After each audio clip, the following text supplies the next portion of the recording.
Hi, my name is Raquel. For my project, I wanted to discuss deploying web applications onto Amazon EC2 instance via code deploy with code hosted on a GitHub account. AWS is a portfolio of cloud computing services which is offered by Amazon, the retail giant. You can sign up for a free AWS account and basically get a free web server for an entire year. The other tool that I'm going to use for my project is GitHub. GitHub is a social code repository, uses Git versioning. You can also sign up for a GitHub account for free for personal use. So in order to get started, I'm going to go ahead and sign into my AWS account, which I have created previously. And you can see here the enormous portfolio of services that AWS has to offer. It's a lot of stuff. The first thing that I need to do to get started with my code deployment is I need to create some access roles. So I'm going to go here to the Access Manager, and I'm going to create some roles. I'm going to click on Roles. And I currently do not have any roles. I'm going to go ahead and create a new role, and I'm going to call it Code Deploy. I'm going to click Next Step. And for my service role type, I want an Amazon EC2 role. So I'm going to select that. And for my policy type, I want this AWS Code Deploy role. So I'm going to go ahead and check that box and click on through to Create Role. I have to do one more thing with this role before I'm done with it. I need to edit it, and I need to modify this edit trust relationship. I'm going to put a custom trust relationship here instead of this default one. So here's my custom trust relationship, and I'm going to go ahead and hit Update Trust Policy. So when I'm done with that role, I need to create one more role. I'm going to call it EC2 Code Deploy, and this role is going to be for my server. It's also going to be an EC2 role, and for this one, I'm going to choose this Amazon S3 Full Access role. S3 is a file storage repository, and what this role is going to do is it's going to allow my server to download some files from S3 that it needs in order to be able to talk to Code Deploy. So I'm going to go ahead and click through to create role, and now I'm done with all of my roles. So now what I need to do is I need to actually create a web server. I'm going to go here to EC2, and I'm going to click on Launch Instance. Now your EC2 instances can be launched in different parts of the world. I'm just going to select the basic US East because it's the closest to where I am, and it's also free tier eligible, which means I don't have to pay for it, which is free stuff is awesome. So you can see here I'm going to select the Amazon Linux 64-bit server. It's free tier eligible, so I'm not going to get charged for it. And for size, you can go all the way up to huge servers on this platform, but for the free tier, and this is perfect for our purposes, we're going to select this T2 micro, configure the details. The only thing that we need to worry about on this screen is the access role. And for this one, I'm going to select this EC2 Code Deploy role that we just created on the other screen. Next.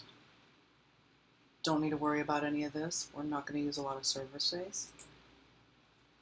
Now this is kind of important. I need to give my instance a recognizable name so that I can find it later when I go to create my Code Deploy application. So I'm going to call this one WordPress Code deploy.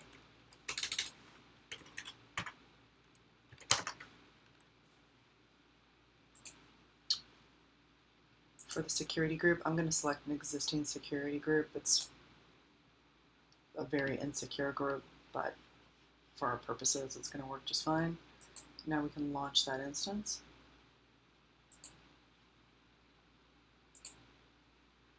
In order to connect to an AWS EC2 server, you have to have an access key.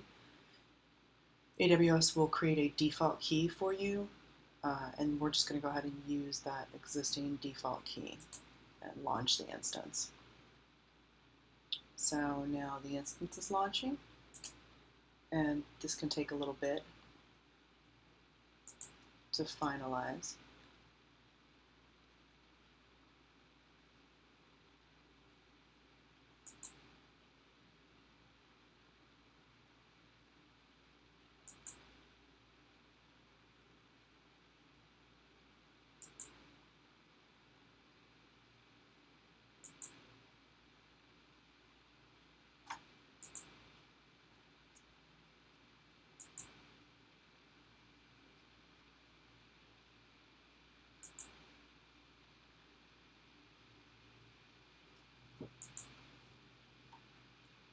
Okay, so now our instance is running and we want to connect to it. So if we click on the connect button, it's going to give us a cool little snippet here that we can copy and paste into our terminal. I'm going to open up a new terminal window. I'm going to paste my snippet in. Okay, the SSH server is not quite ready on this server yet. There we go, now it's up. Okay, so now I'm connected to the server.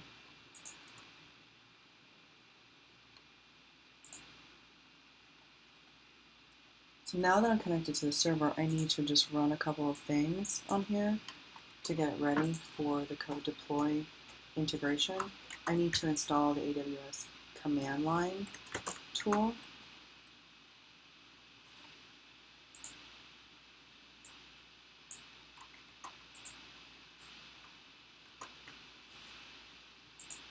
And now I need to actually configure the command line tool, which I'm just actually going to leave everything blank. Now that the AWS command line tool is configured, I can actually download the code deploy helper. And now it's downloaded. I just need to make it executable.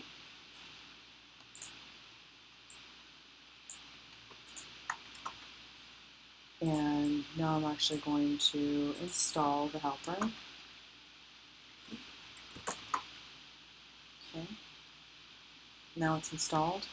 So now that it's installed, we want to check the service, the status of the service. So the code deploy agent is running. Our server is ready for code deploy. So the next step here is we're actually going to go into the services portfolio again, and we're going to find code deploy. And we're going to go in here. Let's get started. We'll create a custom deployment. I'm going to give it a name. I'm going to call mine WordPress deployment group name. I'm going to call mine single-server, and there's a reason for that. When using code deploy, you can actually deploy your application onto groups of servers. So you might have a situation where you have 3 servers behind a load balancer. You may want to deploy your application onto all 3 servers. And you can do it in different ways. You can deploy it onto all 3 servers at once, which means you may have some downtime. Or you could deploy it onto one server at a time, which means the load balancer will take care of making sure that your server doesn't appear to go down, because it'll just direct the traffic to a server that is up at the moment. But for the purposes of this project, I'm just going to use a single server. So single server, and the tag that I made before so that I can find the Amazon EC2 instance that I created, and then you can see there's one instance attached to that tag that I created earlier. And this is what I was just talking about with the code deployment configuration. I want to deploy on just one server at a time. I only have one server, so that makes sense. But in some instances where you may have 3 servers, 5 servers, 10 servers, you might want to deploy on all of them at once, half at a time, or one at a time. One at a time is probably the safest configuration.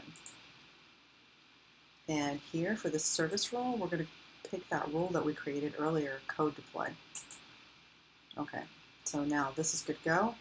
I'm going to click create application. And here is my code deploy application dashboard.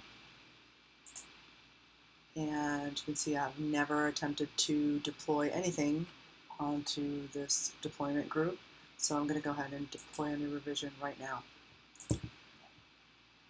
Now in my GitHub account, I have created a repository. And here it is. My repository is called WordPress Code Deploy. Now, whenever you use Code Deploy, you got a couple files that you have to have in your repository in order for the code deployment to succeed. Otherwise, it's just going to fail. This app spec file, you have to have this. Even if you don't need to do any before installation or after installation hooks, you have to have this file in there. It's going to tell the Code Deploy application where to put your files and what permissions to give them. And then you may need to run some scripts before or after your code deployment. In my case, I want to install Apache before I deploy my code, and then I want to start Apache. And then after my installation, I want to restart Apache. So that's what's in my app spec file. Now in my scripts directory, this is not required, but in my scripts directory, I have a couple of scripts which are being run by my hooks before and after install. And as you can see on this one, all it's doing is it's installing Apache, PHP, and MySQL onto the server because those are requirements for WordPress. So this is my WordPress Code Deploy repository. So now when I create my code deploy, I'm going to need some information from that WordPress account, from that GitHub account. So application, WordPress, my deployment group, I want to deploy onto my single server group. My application is stored in GitHub, so I'm going to connect with my GitHub account. Okay. For repository name, I'm going to take this right up here and copy and paste it over. There we go. And for my commit ID, it's going to be this right here, copy SHA. And for my deployment config, one at a time. And I'm going to click deploy now. Okay, so now my deployment is running. Takes about a minute to do. So just hit refresh here and see the status.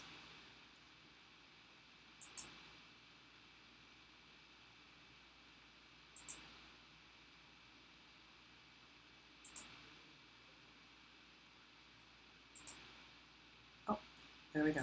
So my deployment was successful. If I want to see my application, I can go into services, back over to EC2. I can check out my running instances. And here's my WordPress instance. I'm going to grab this IP address down here, public IP address, and I'm going to copy it over here into my browser. And bang, there's my WordPress installation. It's ready to go. Now there's a couple of other things that you could do with your GitHub account to make it even more useful. You could go into the settings for your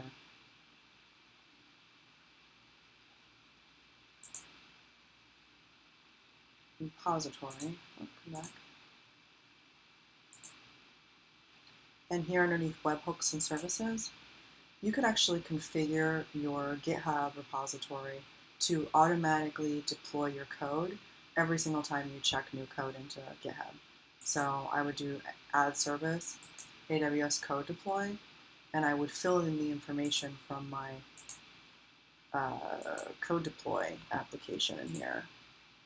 So single server, WordPress, single server.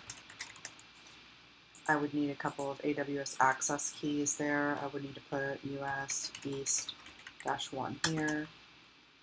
I would have to fill all this in and click add service. But once I did that, every single time that I went and I checked in code via Git into my GitHub account, it would automatically deploy my application onto that EC2 instance, which makes this super, super useful, especially if you're doing like a live development and testing environment.